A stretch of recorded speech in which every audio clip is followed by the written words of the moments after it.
Agora é hora da gente repercutir a nova lei do Estado do Mato Grosso do Sul, que altera normas de conservação do Pantanal.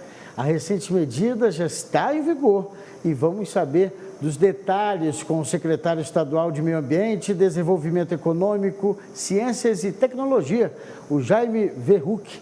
Olá, bom dia, Jaime. Bom dia, Fábio. Tudo bem? Tudo bem, secretário? Tudo bom. Olha só, eu acho que muita gente já era aguardado, né? Havia polêmicas, né? Questionamentos, mas aí desde que foi sancionada no ano passado, né? No finalzinho do ano passado, agora sim, entrou em vigor. Isso, na data de ontem, né?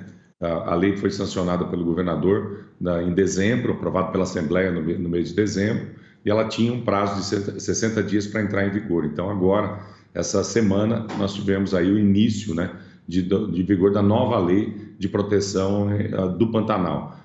Nós não tínhamos, na verdade, uma lei, a regulamentação do Código Florestal que estabelecia que as áreas de uso restrito deveriam ter uma regulamentação específica para aumentar o nível de proteção em relação aos outros biomas. Então, nós elaboramos essa lei, foi uma lei construída junto com o Ministério do Meio Ambiente e também aqui no Estado teve um processo de construção bastante efetivo junto com, principalmente, os pantaneiros, os nossos produtores rurais da área da pecuária e também os organismos não governamentais. Então, foi um processo de construção bastante complexo, né? Mas nós conseguimos chegar a um bom termo e criar uma lei que aumenta a proteção do Pantanal e, ao mesmo tempo, permite o desenvolvimento sustentável da atividade pecuária e da atividade de turismo aqui no estado de Mato Grosso do Sul. Só para deixar o nosso telespectador ciente, né, do que aconteceu, muito foi questionado se deveria ser uma resolução, se deveria ser um decreto, se deveria ser uma lei estadual, né? E nada, eu acho que ficou claro que era importante que quem pudesse talvez dar a orientação e as normas de como poderia ser utilizado esse bioma, era justamente quem estava nesse bioma, né? Quem vamos dizer assim, no território do estado que possui o terreno, que poderia ter maior, vamos dizer assim, experiência, o conhecimento da área, de como se preservá-lo. Nós tivemos um trabalho inicial, Fábio, importante, que foi exatamente o apoio da Embrapa Pantanal. A Embrapa Pantanal, ao longo dos anos, tem estudado esse bioma, existe uma série de normas técnicas em relação aquilo que é possível ser executado, como é que tem estudos da pecuária, como é que ela tem que se desenvolver e também como você mantém todo esse processo da biodiversidade. Então, o primeiro ponto importante de suporte técnico foi exatamente as pesquisas da Embrapa Pantanal, que nos permitiram exatamente ter algumas convicções e algumas convicções científicas, né, que pudessem exatamente confirmar isso. E aí, confrontar isso o dia a dia do homem pantaneiro, confrontar com as comunidades que ali vivem, né, para que a gente pudesse chegar exatamente nessa lei que nós entendemos que é uma lei que criou, por mais que crie uma série de restrições adicionais em relação ao decreto anterior, ela permite o desenvolvimento sustentável dessa região.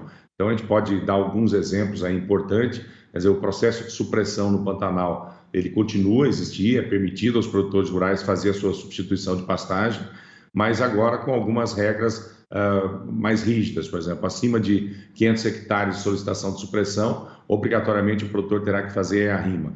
Nós incluímos também os chamados corredores ecológicos, que hoje tem que verificar exatamente quais são esses corredores.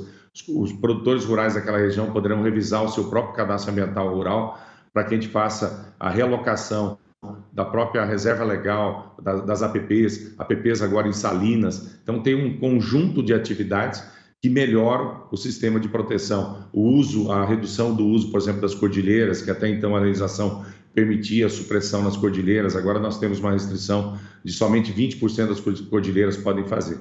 E um fato que chama a atenção, que era uma grande discussão, uma grande polêmica, se a gente permitiria ou não as atividades de monocultura no Pantanal. E a lei foi muito clara, ela vedou a possibilidade de plantio de soja, plantio de cana, plantio de eucalipto e outras atividades. Então, ela veda a atividade agrícola. Serão somente permitidas aquelas atividades já consolidadas. Então, nós estamos elaborando com essa safra um mapa. Então, aqueles produtores que já tinham essa atividade, eles poderão manter nos níveis atuais e agora passam a ser licenciados. Então, criou-se realmente um novo ordenamento jurídico e esses 60 dias que nós tivemos aí para a lei entrar em vigor, foram necessários para que a gente pudesse fazer a adequação de toda a estrutura dos nossos sistemas de avaliação das intervenções e dos licenciamentos no âmbito do Pantanal. Perfeito, secretário, trazer aí esses pontos, né, fundamentais. São vários outros, né, assuntos, né, tratados na lei, mas esses principais destacados aí agora realmente dão uma noção de como a lei protege aí a conservação, né, uma maior conservação do Pantanal. Achei interessante que conserva tanto a vegetação, mas também o solo, né? Há uma regulação de questão da construção de estradas, o material utilizado na hora de fazer, então, esse asfaltamento, na verdade, não seria nem com asfalto, seria o uso de outros materiais que pudesse, então, fazer com que a água pudesse ser absorvida pelo solo. Então, são detalhes, né, que eu acho interessante o produtor e o telespectador interessado na preservação do meio ambiente desse uma lida boa nessa lei, porque realmente ela traz alguns pontos bem interessantes, né? Eu acho que é importante a gente orientar realmente o produtor rural, os seus técnicos que fazem toda a orientação, para que eles realmente olhem a questão toda da lei. E também existiu uma discussão sobre aqueles processos que estavam em tramitação dentro do órgão ambiental. Na verdade, esse processo, todos os processos que foram protocolados, eles vão ter que ser readequados em 180 dias. Nós estamos publicando uma lista de todos os processos de licenciamento que estavam previstos no Pantanal, e aí inclui-se desde as estradas, qualquer tipo de supressão, instalação de confinamento, qualquer atividade que está prevista na legislação. Os produtores agora têm 180 dias para fazer ou readequar os seus projetos em relação à nova legislação, e depois de 180 dias, caso não ocorra manifestação desses produtores, esses processos todos serão arquivados. Então, acho que é importante alertar também a todos os produtores dessa região. E nós estamos, obviamente, o Pantanal, nós entendemos aí que tem um potencial de geração de crédito de carbono importantíssimo. E aí nós criamos, eu acho que essa é uma informação importante, Fábio, um fundo Clima Pantanal. Então, nós criamos um fundo específico para o Pantanal. Esse fundo, o governo do estado irá aportar já esse ano, 40 milhões de reais serão aportados, e nós criamos aí o PSA, o Programa de Serviços Ambientais, no âmbito do Pantanal. Então, aqueles produtores, aquelas atividades em que nós tenhamos proteção ainda acima da própria lei, nós vamos fazer pagamento de serviços ambientais a esses produtores. Então, agora nós estamos redigindo toda a organização em relação de como será esse PSA, mas também a lei traz essa inovação desse Fundo Clima Pantanal, que eu acho que é importante para ter um mecanismo de financiamento e um mecanismo de pagamento por biodiversidade, pagamento por preservação ambiental nesse bioma. Fundamental, importantíssimo que se garanta, então, né, esse aporte, né, para que justamente possa subsidiar e ter um apoio financeiro. Agora, secretário, um outro detalhe assim que eu achei interessante a gente trazer aqui é que é necessário fazer alterações no cadastro rural, né, ambiental rural, né? Dependendo da situação, o produtor deve ir lá fazer alterações, né? Exato, o produtor deverá fazê-lo, né, mas é importante porque nós incluímos algumas questões sob o ponto de vista de restrições. Então, por exemplo, o uso de salinas, né? Então, o produtor até então fazia o uso não as salinas, a borda dessas salinas. Então, hoje tem restrição, ele tem que cadastrar as cordilheiras, né? Então, as cordilheiras que ele poderia fazer a utilização, agora ele só pode utilizar 20%. Então, muitas vezes, ele vai poder realocar sua reserva legal exatamente nessas áreas que tem um nível de preservação, um nível de interesse ambiental mais significativo. Então, é importante que o produtor realmente olhe o seu CAR, mesmo que ele não venha a fazer uma supressão. Aqueles que vierem fazer qualquer intervenção, obviamente, já serão obrigados a fazer a revisão do seu cadastro ambiental rural. Mas é importante que ele olhe em relação às restrições que a legislação trouxe e faça uma avaliação de como ele vai, aonde ele vai alocar a sua reserva legal, como é que essa reserva legal vai ser colocada, e tem um regramento no próprio decreto também de quais são as áreas mais relevantes sobre o ponto de vista ambiental. Nós estabelecemos os chamados corredores ecológicos, que até então não tinha na preservação, não tinha no decreto anterior. Então, tudo isso muda muito a sistemática de como o produtor vai fazer o uso da sua propriedade e como ele pode fazer o uso através da pecuária sustentável. Perfeito. Só para finalizar, secretário, são quase 10 milhões de hectares aí na parte sul-mato-grossense, né? Ver o tamanho da extensão, da responsabilidade de cuidar desse bioma, né?